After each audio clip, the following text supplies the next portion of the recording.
Es uno de los personajes más importantes en la historia de México. El amor que profesaba a su país lo convirtió en el protagonista de la Revolución Mexicana en su primera etapa.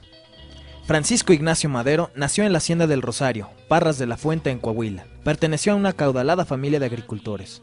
Estudió la carrera de comercio, primero en Baltimore, Estados Unidos, después en el Liceo de Versalles, Francia, y viajó por toda Europa. Ingresó finalmente a la Universidad de San Francisco, California. A los 20 años de edad, se radicó en San Pedro de las Colonias para administrar las propiedades que tenía su padre en la región de La Laguna. Se entregó plenamente a las faenas agrícolas e implantó modernos sistemas de cultivo.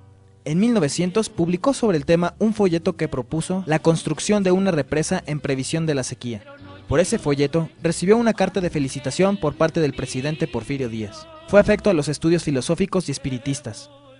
Al mismo tiempo que tecnificaba la agricultura, desarrollaba una tarea social entre los campesinos. Construyó habitaciones higiénicas para sus obreros. Fue aficionado a la medicina homeopática y él mismo se dedicaba a curar a los peones. Protegió y educó a numerosos jóvenes, a los que mandaba a estudiar a diversos lugares del país. Fundó con su dinero la Escuela Comercial de San Pedro y procuró fomentar la instrucción por todos los medios. En 1906, figuró como delegado por el Centro de Estudios Psicológicos de San Pedro de las Colonias en el primer Congreso Nacional Espiritista. Desde 1904 interviene en las cuestiones políticas de Coahuila.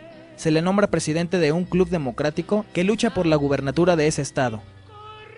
Escribe artículos políticos en los que difunde sus ideas sobre los derechos humanos, el voto, la libertad. Además, desarrolla una gran tarea proselitista entre los hacendados. En 1908 publica su libro La sucesión presidencial en 1910, en el que expone las principales cuestiones que se plantean al país, el cual tiene mucho éxito, pues está al alcance de todos.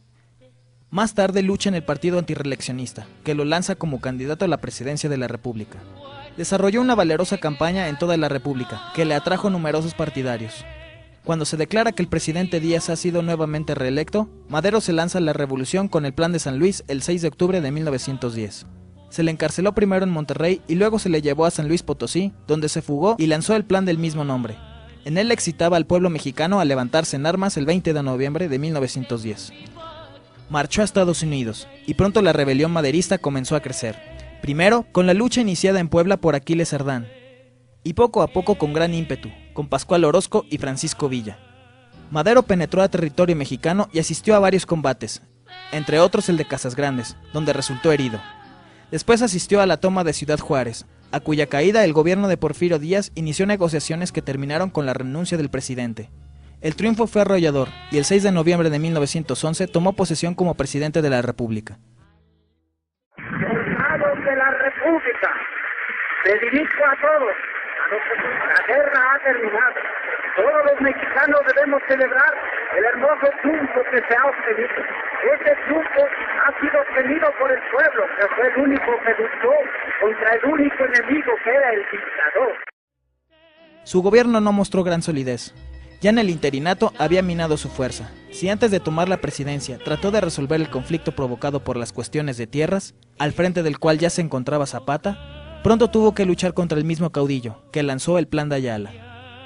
Como algunos de los principales elementos que intervinieron en la lucha contra la dictadura no fueron compensados, apareció el descontento. Pascual Orozco se lanzó a la rebelión en 1912.